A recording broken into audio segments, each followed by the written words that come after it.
Oh, what? It's spoilerin time. Did you know that? But today, we are going to spoil 4 different shows for you. It's what we do on this show. We spoil them by talking about them. So if you haven't seen them, don't keep watching if you don't want to be spoiled. We're going to spoil the entire season of Making a Murderer, the entire season of Master of None, the finale of Fargo, finally, and Star Wars The Force Awakens again, because we have 2 people who were not on our previous Spoiler in Time special. But Brian Brushwood, I'm excited to be kicking off a whole new year of spoilerin'. Dude, I'm excited that for the first time I watched about as much content as you did in between episodes. I always feel like I'm constantly behind you, man. I keep telling you, man, it's not a competition. In fact, I don't want it to be, because sometimes I look at something you watched on Sunday and then I'm like, oh crap, I got to watch that too now. Before, so, not in the case of Making a Murderer. Which one? Do you want to start off by checking in on the movie? Wait, we are a special guest. We have a special guest. Yeah, our special guest, Fraser Kane, is joining us today. How's it going, Fraser? Good. I'm ready to be spoiled on Making a Murderer. I'm prepared for that. Good. Because I haven't seen it, but that's like literally up next on my queue. Oh, I haven't seen it either. But I thought can you had participate in the others. So Brian's the only one who's seen Making a Murderer. Well, then I'll speak in generalities. It doesn't matter. Well, but it's Spoil it. All right. I'll spoil it. But yeah, let's check in on the movie draft that Brian won. Are you calling it?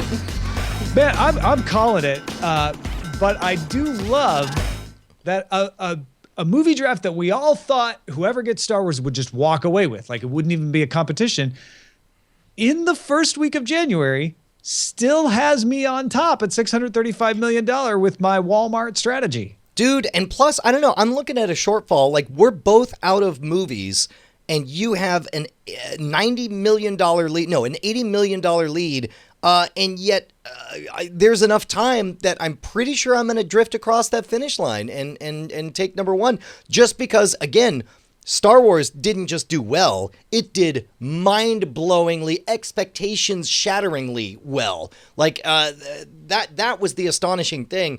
And even now, I don't know, it's going to be the number 1 domestic movie of all time and in record time, which were 2 things that were requirements for my strategy that it do, and that I don't think a month ago any of us could have predicted with certainty was going to happen. Justin predicted that this would happen, didn't he? That there would come this new age when single movies could win a person the movie draft? Well, yes, and then he chickened out when given the opportunity to put his money where his mouth was, and it turns out he's a coward. He could have had that for $70 and still won, but instead he didn't. He sat there on his throne of crybaby, the crybaby throne made up of doll parts, where he shot his tears down onto the little people beneath him. Now, he's not even here to defend himself, Brian. No, it's fine. It's fine. Let's have a little grace. Nah, go ahead. Just do whatever. But does he send you like "I told you so" messages? Well, every few that's minutes? the thing. It's like, look, if you told me so, here's a nutty idea. Why didn't you go for it? If you're such a big believer in it, instead you bought Creed, the 33, Steve Jobs, and Alvin and the Chipmunks. Well, here's the way I look at it. Justin was worried that if we didn't do a rule change, that it would be unfair. And I was always like, but it's the movie draft. We shouldn't have a rule change just for one movie.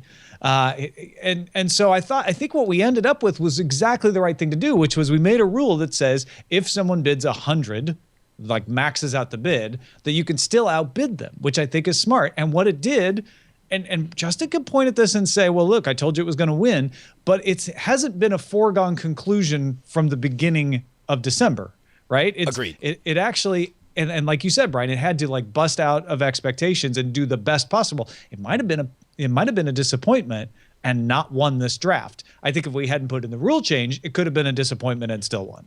I think it's an elegant solution to the problem, though, letting you then bid back to the percentage that you're willing to take. So I think you cracked it. So within the next 36, 37 days, this movie has to make another $120 million. And that's assuming you stop making money altogether, yeah, Tom, I'll which is probably not make a little the bit case. out of Daddy's Home, which did $93 million. So talk about beating expectations. But, even if you round your number up, it'll probably beat what I would make. So close to $150 million in the next month, which, again, any other movie, we'd be like, that's crazy talk. You can't expect that, 4 weeks after release. And yet it looks like, although it would be amazing if there was some kind of rapid drop-off, How amazing would it be if I ended up losing? If it was I don't think you're going to lose, but I think what could happen is I might still be in first next week. I agree. And you're inching closer, and it becomes like, ooh, will this go to the end or not? And I think that's Fraser. I'm glad you think that this was an elegant solution, because I think it has produced a viable movie draft that we were all interested in watching. Yeah. No, yeah, we preserved the excitement. We made a rule that scales to all movies. I think it was a really good solution. All right, let us get on with the spoiler, and we will start with Star Wars The Force Awakens. Now, Brian and I have already explained a lot of our opinions about this, but Bryce, you hadn't seen any Star Wars? That's right. I didn't watch Star Wars growing up, which... I reckon for a long time, everybody in this office leading up to during Star Wars years, it was like that was my coming out to the people, my circle of friends. By the way, we have to sit down. I haven't seen Star Wars, and my plan was to go into the movie after I had seen the at least the original trilogy, maybe both. But Brian did really make a good point that it was a really interesting perspective to try to go in and see the movie first, at least, without having seen the other movie, but knowing all of the big cultural icons, right? Knowing Luke, I Am Your Father, about Han shot, Han shot first. Yeah. I can't Spoiler even get it alert. right. Well, it depends on which DVD you're watching, whether that's a spoiler or not. Right. And I walked out. I think I had just as much detachment as I did with Avengers: Age of Ultron, where the movie started and things were happening, and it's a very good in media res story where just like you're gonna pick it up as it goes along. These are the good guys, these are the bad guys, and they got to get the bobbit to the hole, and that's 90 minutes. Blow up the sphere.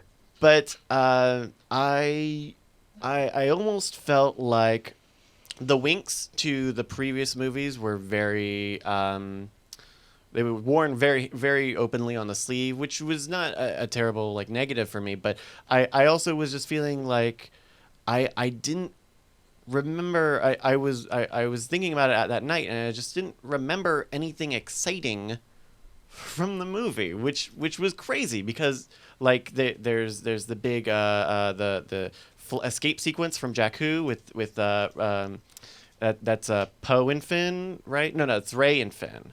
Yeah. You've got two big battles. The battle on the bar, the planet with the bar, the gunfights on Jakku. But my expectation going into Star Wars was that it's this huge thing. And so I was kind of expecting a roller coaster like a Marvel movie, but what I got instead was a more modest action movie with more filled out politicking of story and plot.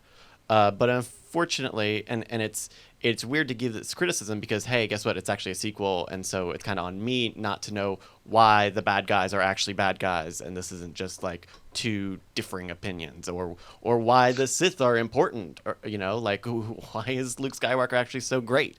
But those little bits of foundation stuff were missing, so I felt a little awkward coming out of it. But I think the movie did sell me on seeing Episode 8. I don't think it sold me on seeing the first trilogy quite yet. The first trilogy meaning the prequels, or the first trilogy meaning the original 3 movies? The original three, yeah. 4, 5, and 6, yeah. Interesting. Fraser, you've seen it now too, right? Yeah. I listened to your your spoilering show on it, and here's my geek cred. I was a massive fan. Watched the original movies as many times as I could. I had the comic book, the Marvel comic book. It was dog-eared, and I loved Star Wars and Star Trek in equal parts. But I very similar experience. I walked out of it and just kind of said, it was I have already seen this movie, right? It was literally a beat by beat recreation of episode 4, which made me really sad because I would have liked a brand new. So it's a gigantic universe, so many stories they could have done, and they've filled it in so much of the other canon, in the role-playing games, in the video games. There's so many wonderful stories they could tell, but it was weird, desert planet, encounter the Empire, dude. Okay, blow all right, up a circle. Yeah, yes to all of that, but here's the thing. You got to realize, number one, you're going to get all those stories. Rogue One next year is going to be the best Star Wars movie of all of them. We will all agree it is the best Star Wars movie because it's going to be a modern paced show that won't be about the Force and wizards. It's going to be expertly, Rian Johnson's going to kill it and slay it, and you're going to be happy and thrilled. However, we needed healing. The fans needed closure. This was healing. This was we are back on track. We can all, let us remind you, we're not going to go off in another crazy direction after that completely wrong-headed other direction. This is the heart of what your love for this is, and we're going to pay homage to it. Now that we're all on the same page, we could go forward and tell a story. I agree. I won't criticize any of your thoughts on any of that outside of just say, just wait. What they got in store for us is going to be incredible. Sure. But Gareth Edwards, by the way. Rian Johnson's doing 8. Oh, sorry, he's doing 8. Yeah, no, Gareth Edwards. All of the future, the directors sound amazing. The stories sound great. I can't wait. And I'm going to watch. Of course I'm going to watch it all, right? But this one, it just, and J.J. Abrams did the same thing to Star Trek for me. Like just with his story and with the way he directs things, there's a lot of stuff that I just kind of went, wait a minute, like, how does that big star-killing planet get from place to place? Or do you just build it once and it eats a star and then it's done? Why does a galaxy let a planet like that exist?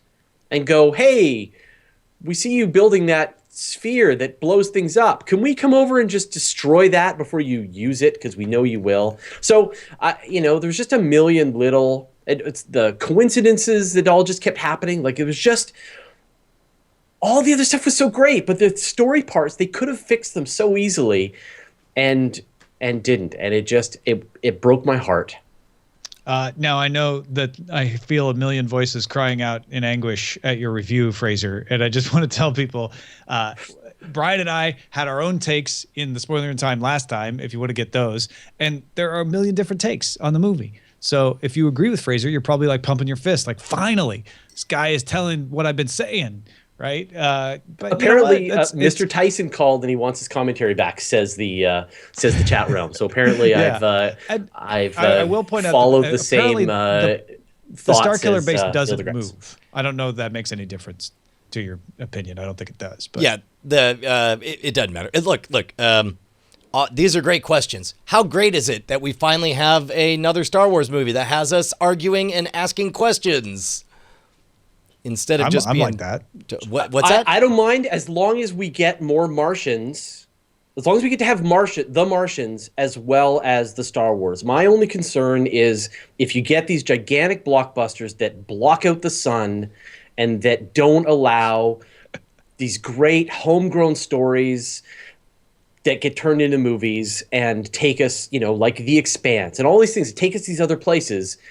If all that money just gets poured into Star Wars, that makes me sad. So as long as as long as it's an and situation, then I'm happy. Yeah, that was essentially what George Lucas was saying to Charlie Rose in the 60 Minutes interview, is that he felt like Star Wars ruined movies for years because everybody just poured money into trying to make Star Wars again instead of trying to make something new. Yeah. All right, let's spoil Fargo, the season finale. Brian Brushwood, when did you watch it? Last night, actually. Okay, good, because I don't remember it. Okay, no, it was very much a denouement. There wasn't a lot happening. Fat Man Damon dies, and his wife gets arrested. Landry from Friday Night Lights. I've been trying to remember that name all season. Yes, it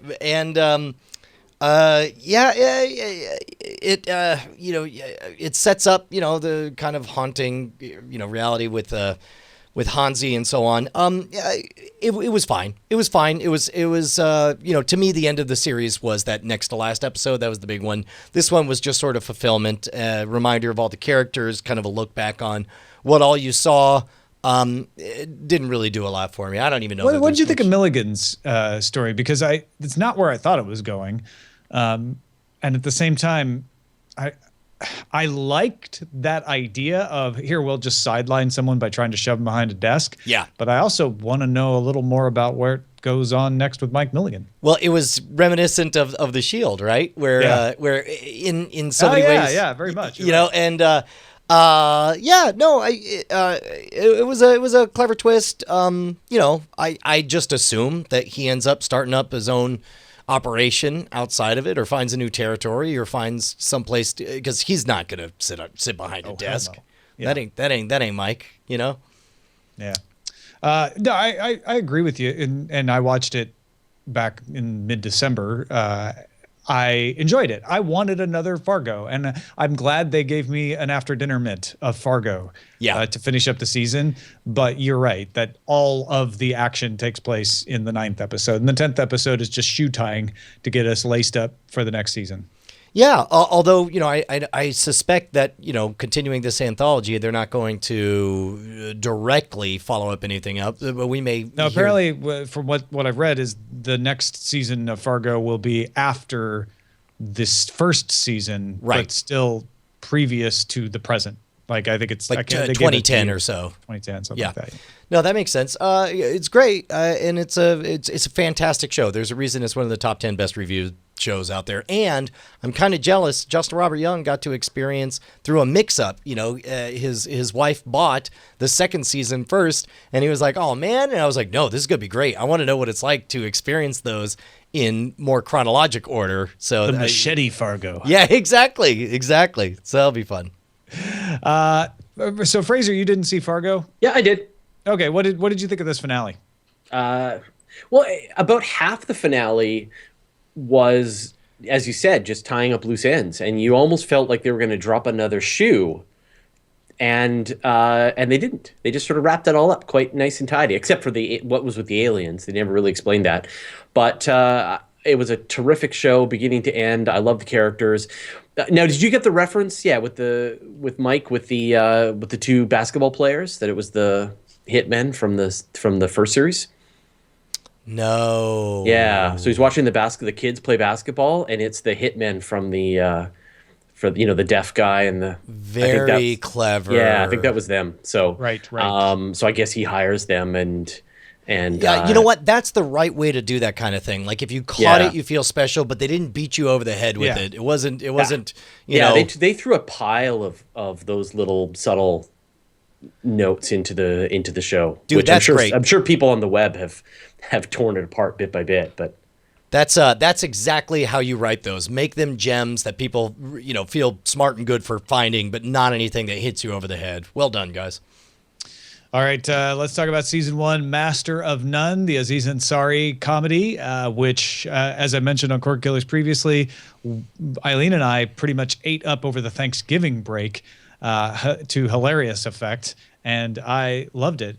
Brian, did you have the same thing? Did you just get sucked in and keep watching it? Yeah. At some point, it's like you're looking for the right kind of light fare at some point to watch with your loved one, and man, does that show have, number one, they're super tight episodes. They're really good.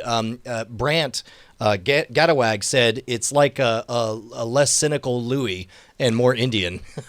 And I think it's the lack of cynicism. There's, Aziz Ansari can write very cutting, biting commentary or comedy, but he really just radiates this kind of wide-eyed joy the entire time. It's like he's a fantastic character.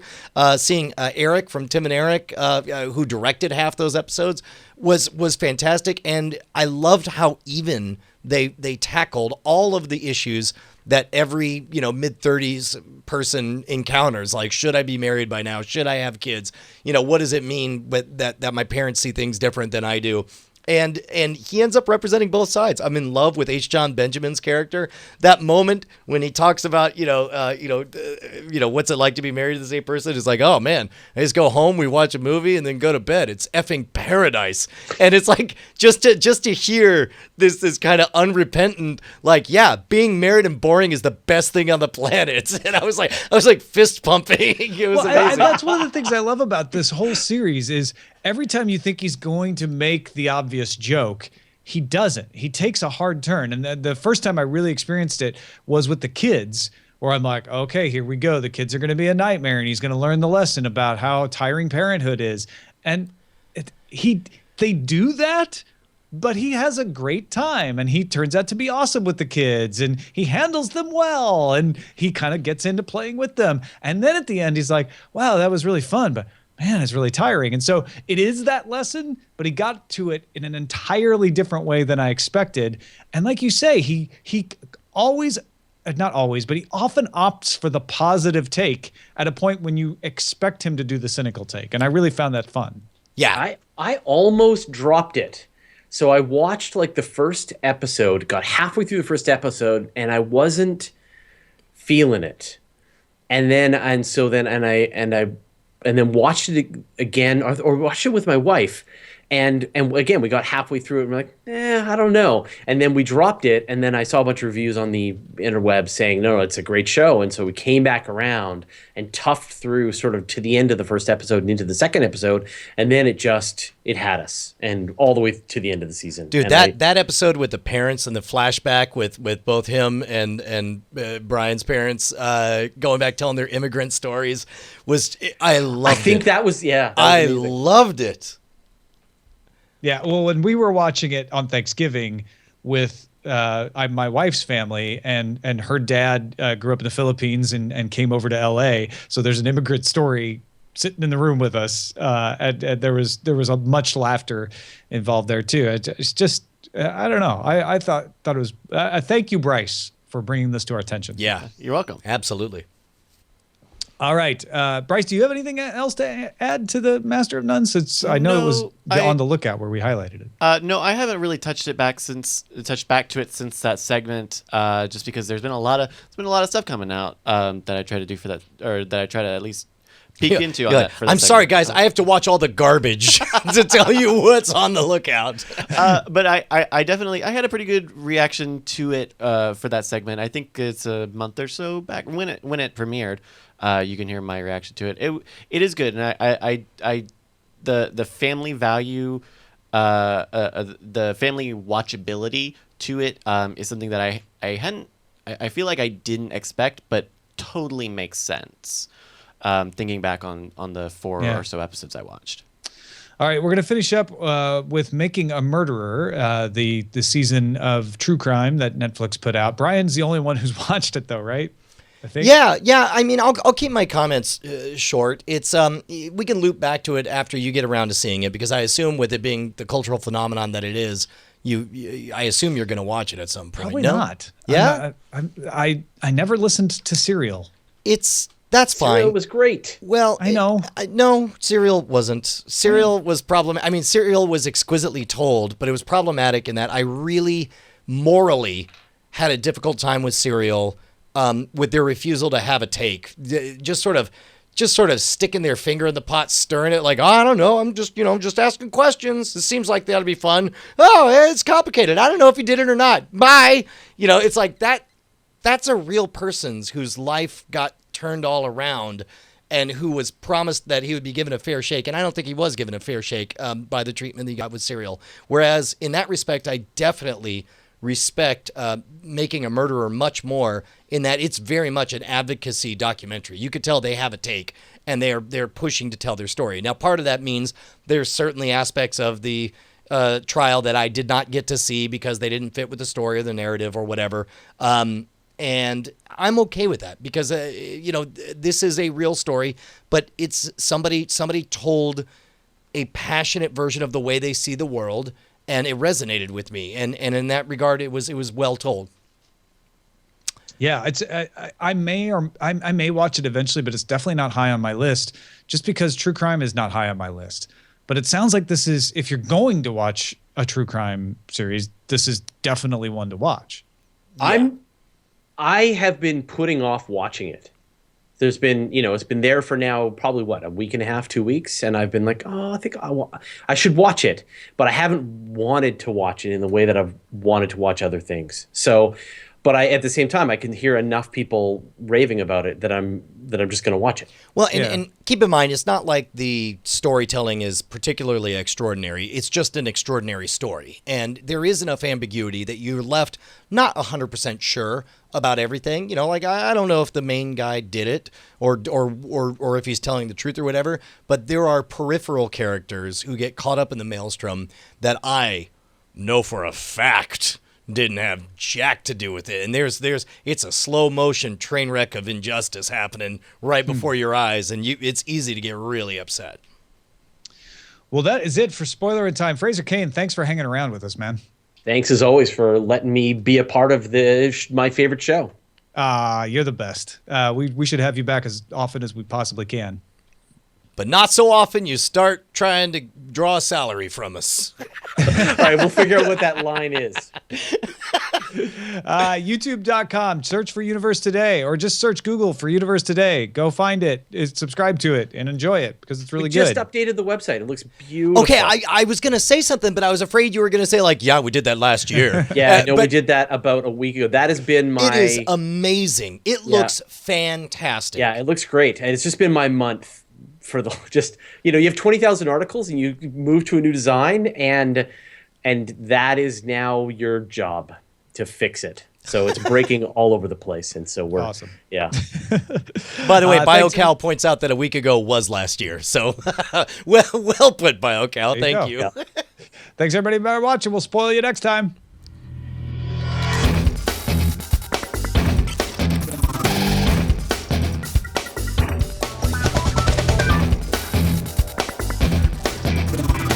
Diamond Club hopes you have enjoyed this program.